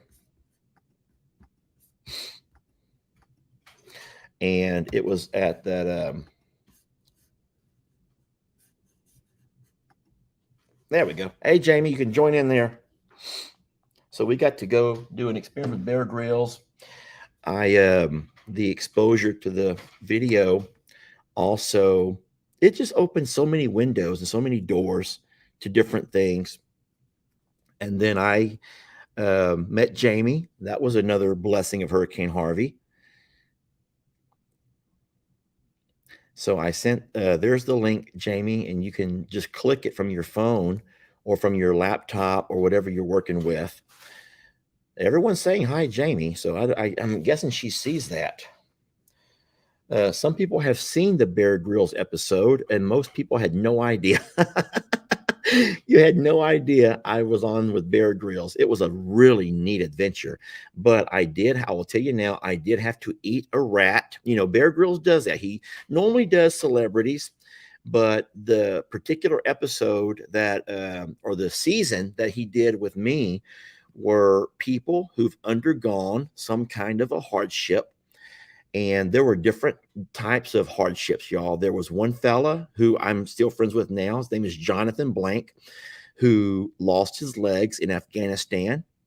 And he was just, I mean, come on, he's coming home, a soldier who was a highly decorated soldier who lost his legs in Afghanistan.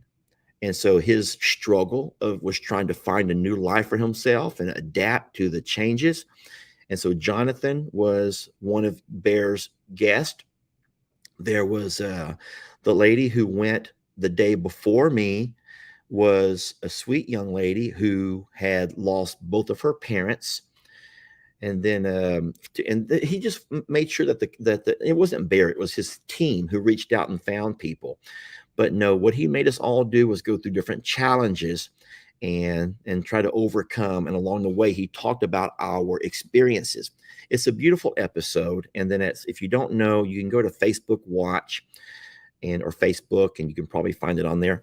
Jamie has just clicked in, y'all. So we're going to click on over, and my part of the show is about over. Hello. Hi, babe. Hi, y'all.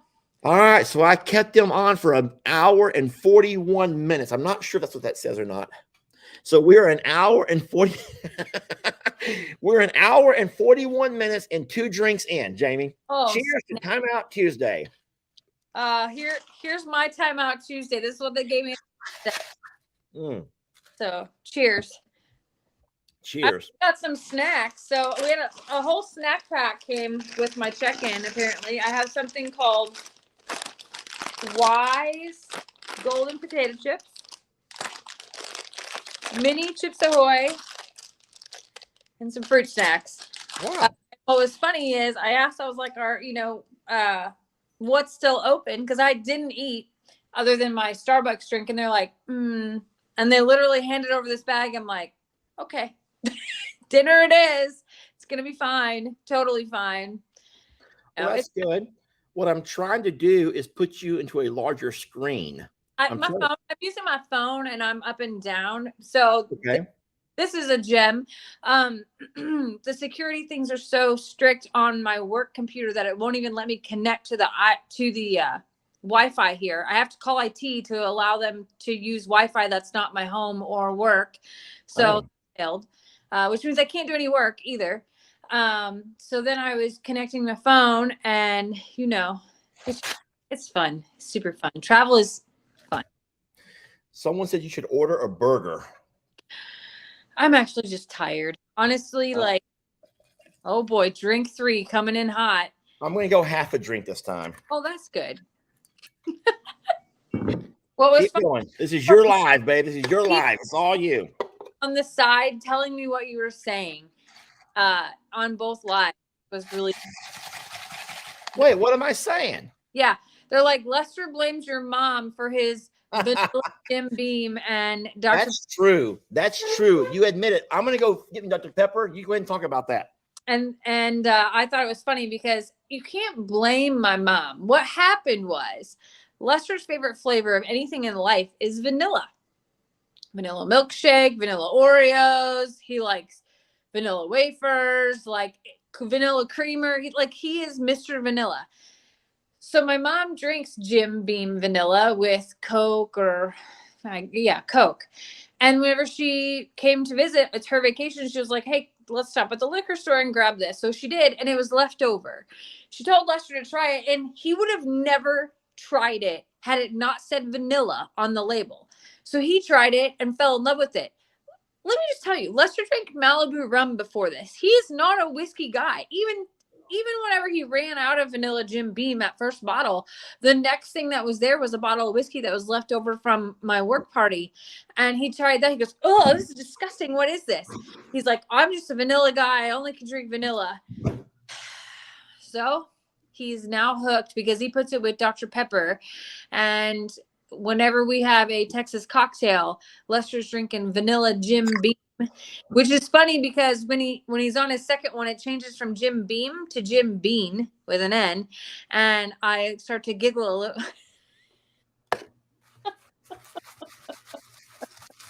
Gin who? Jim Bean. Gin Beam? Yeah, Jim Bean is what Gin Bean. That's what it's Gin Bean? Jim Bean. Yeah. A couple of ends in there after he's had one or two, after he's had, he's on his second one to talk about his love of vanilla. And I just think it's funny because he was never a whiskey drinker, ever. Hold on a second. I got to show you a comment. This is interesting. From Juzio. I didn't pick Lester as vanilla kind of a guy. Naughty little comment there. Lester likes vanilla. In my Jim Beam. Jim He's and his coffee and yes, his desserts and things he likes to eat are vanilla. What are you giggling about? I can't see any comments. Oh, you don't get to see comments? No, sir. If I post them? If you post them, I can see them, but I can't see them like you're scrolling and giggling right there. Oh, I'm just reading. It's a lot of the vanilla comments. Hey, so you sent me a text before you took off that said you're on the hottest flight ever. So what happened? Why was your air not turned on? What's going on with that? So because I know when your sister came in, they were also in a flight, had a flight issue. What's going on with our airports today? It wasn't bad, but they didn't turn on the AC. So we were sitting in the tarmac, essentially in a hot tank, and there's like no air movement. People are fanning themselves with all the magazines. People are taking clothes off on the flight. Not like that, but like, most people get on the flight wearing a sweater or having something like that. This was not the case on the plane that we were on. We were on the hottest plane I've ever been on in my life. It felt like I walked into like the well house with how stuffy that can get. It was hot. Watch out. Lester's got his little girl giggle going on.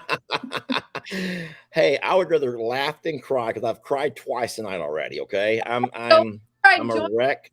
A little sniffly, and I was wondering if I missed a cry moment. What did you cry about? I don't remember. I don't remember really anything of what happened in this live. I don't even know where a minute and listen, I don't even know where an hour and 47 went. I have no idea. And you may not know this, but I went live on Facebook before I went live here. I was on your Facebook live while you're outside. Oh, you were? Okay. Yeah, for only like a minute though, because that was like right when it was taken off, and then I only like joined back out. Like, how you have to get above a certain foot before the Wi-Fi kicks on or whatever. Okay. So when I got above, we flew over Plum Grove and Longhorn Lester's though. So I got 2 videos of that, which was really cool to see from, aerial view. But after I got that, I sent it to you and realized that you were looking at it. I was like, oh, you must still be live. So I joined, and all I see, because I can't hear, is you touching the hoses. So did you make complaints about my hoses? I did. I made a little bit fun of you for the way you laid out hoses all over the yard so I wouldn't forget to water tomorrow. Well, I'm not going to forget. I'm going to water when I wake up. I can't step over them all day. I'll water and I'll roll them where they belong. That's good. That's perfect. When I made a video that will come out tomorrow morning, and it literally says, I hope Lester doesn't kill him. So, it's important. No, I can handle watering your garden and our trees and our plants. I can do that. Jamie, give me a little bit of credit. Okay. I'll give you the credit. I just know there's a lot going on. and there's a lot going on because of how hot it's going to be as well. So I was just giving you a little bit of like, I did my part as much as I could to give you instructions about what the priority is in that video. And then of course, that video doesn't compare to what happened later today and the video that I know you're putting out. And then mine will be in the afternoon, which by the way, I still haven't built. So I still have to do that this evening. Okay, so I'm gonna take my hat off. I'm sorry, I haven't shaved. I am a mess. I've not had a shower. I'm still got green hay itchy all over me. But you should know that I've not built my video yet either. But Jamie, what she's talking about is, hey, I got something I can put on here. Oh, welcome to Jurassic Park. Um, So do you not want to play it tomorrow? Because I've kind of been talking it up like we're playing them tomorrow. oh, that's fine. That's Okay. fine. But I'm not playing mine tomorrow. So you go ahead Oh, and you can play it though. I don't care. So no. what Jamie's trying to tell y'all is that my life flashed before my eyes today. And I don't want to give too much. What's wrong? You can play. I don't care. I don't No, care. I feel bad because I posted a comment about it. I made a post about it that your video is playing tomorrow morning, and now it's not going to play. All right. So I'll do some rescheduling. How about Okay. that? Huh? I'm sorry. I really thought you said you were going to play it tomorrow. You're talking about what happened today where I almost died. Yes, sir. And so it just so listen, I almost die every day. It just Yeah, don't but today, always we don't capture it on video. today Huh? was exceptional, and I caught it on video. Yeah. Yeah. So we it was a horrific moment actually. And Jamie was videoing from her perspective. And I was actually on the tractor doing what I thought was safe, ended up not being so safe. And it was a really tough, it was scary. So, what I'll do, Jamie, to make sure that everyone is able to see who wants to, you are going to post your video, your perspective on YouTube, correct? No, sir. I was going to put it tomorrow evening on Facebook, on I'm a Survivor Facebook. So why don't you put your video on your YouTube, which plays tomorrow at 6 a.m. And I will put mine on Facebook that plays in the morning. So all Facebook and YouTube can see. Okay. And then we can flip flop in the afternoon. Okay. So they can see both perspectives. And this is weird that we're doing this with folks watching. Normally we have these conversations right here side by side.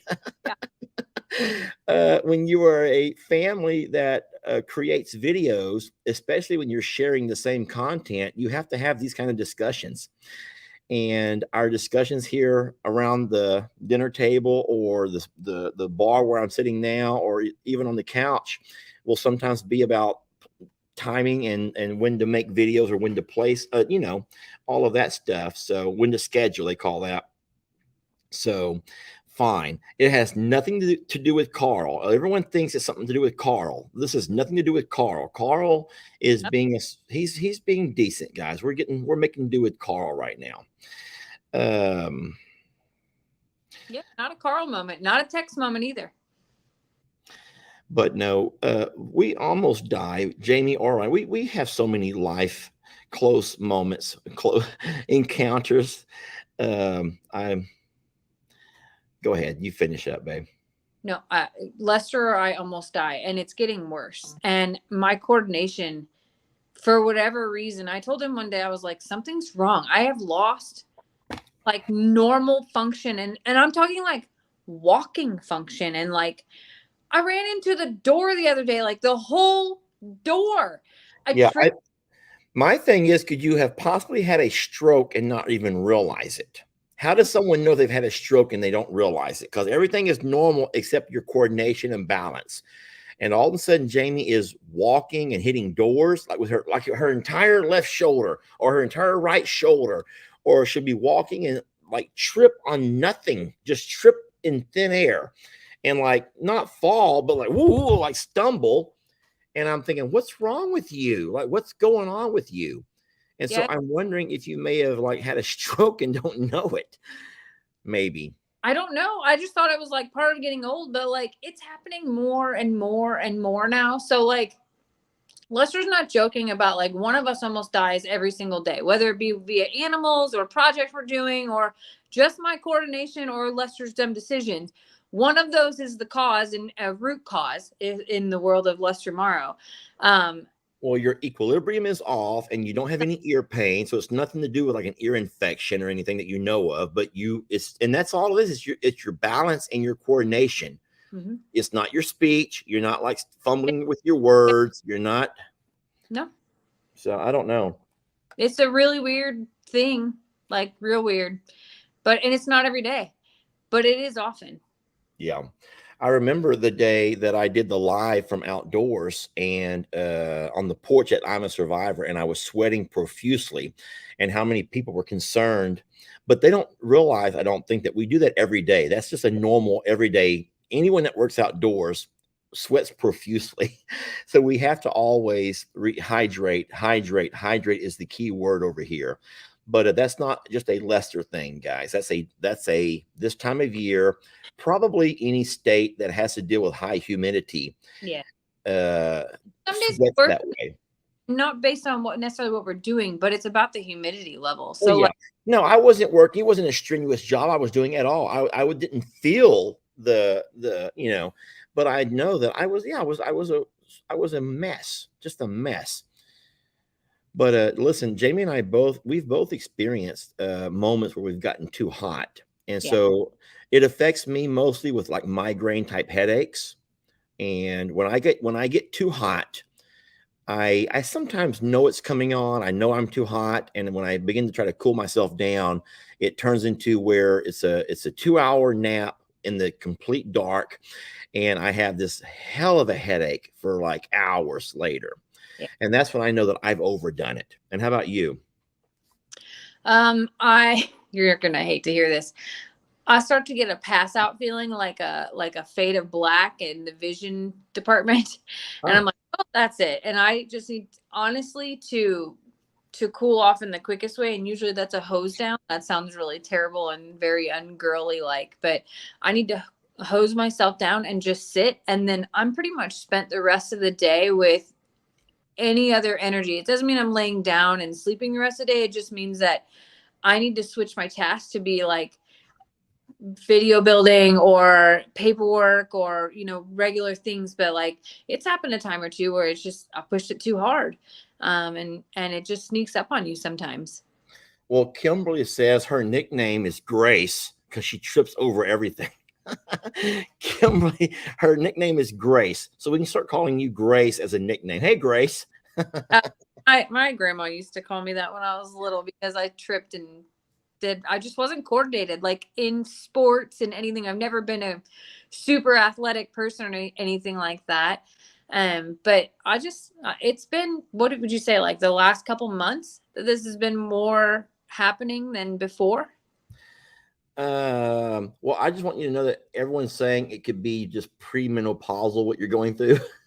So I don't really know exactly what that entails, but premenopausal. That's what that's what I've read, honestly, is that it's a hormonal thing and your body is going through really messed up changes and causes all kinds of really strange stuff to happen. And getting old sucks. Kathy can trip over a chalk line, she says. Kathy can trip over a chalk line. I feel you. But here's the rest of my health, the rest of my blood work, everything else checks out fine. But I have this weird lack of coordination. The only other thing I thought, like, is it something that happened? We had COVID like 3 times over the last couple of years? Only 2 confirmed. 2 confirmed.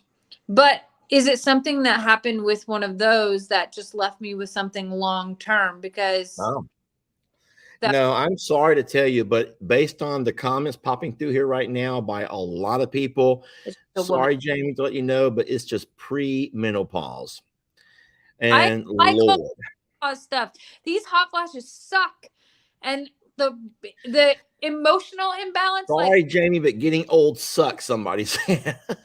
But like the emotional imbalance is like worse than a teenage girl, and I just spent a week with a pre-teenage girl, and my everything is off around that. And I know Lester doesn't get it because he's a man, but like it's a really strange place to be in because it's like this lack of control of just feeling normal. It sucks. Well, Tiffany says everything you have to say, I think, but she does it with little emojis. 3 super hot type flashes, followed by 3 super cold, chill moments.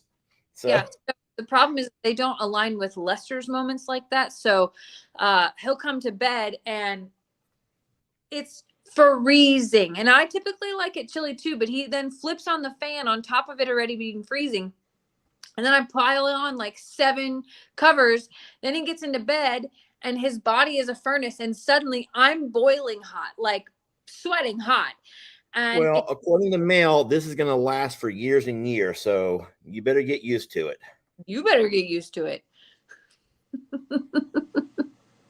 It's going to be great. It's going to be fine. It's going to be totally fine. It'll be fine. So you're saying I'll have a lot of dates with Jen Bean then you're saying, right?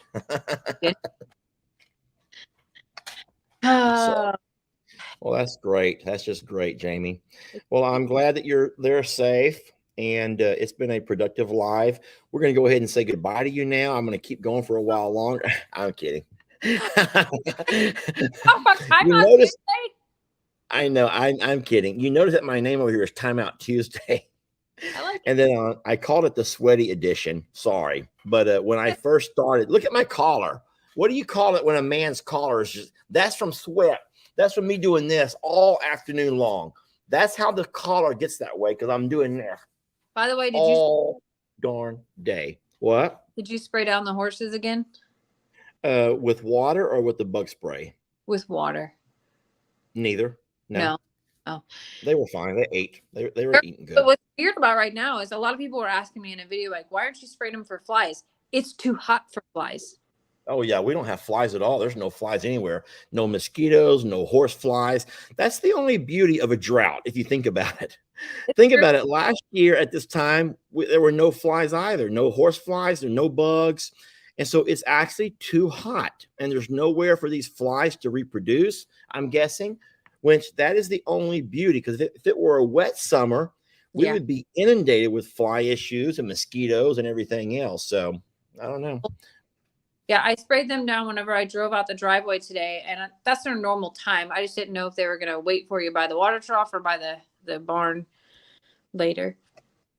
No, I fed cows and horses side by side. Everyone was great, and everyone's eating. I gave green hay, and no one was up by the water troughs.